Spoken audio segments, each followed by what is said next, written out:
Hi, today I'm Friday from DOOGEE V30 and I'll show you how to find and manage sound settings on this device. So first let's open the settings app and then tap to the sound section.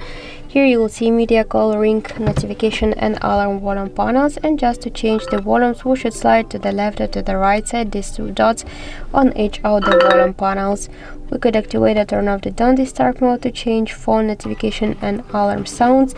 In media section we could pin media player and show media recommendations with a click on the switchers. We could change vibration for call settings, and to activate or turn off the answer for vibration, dial pad, tone, screen lock and lock sound, charging sounds and vibration, touch sounds, touch vibration and sound attachment option. We could activate the hi-fi mode.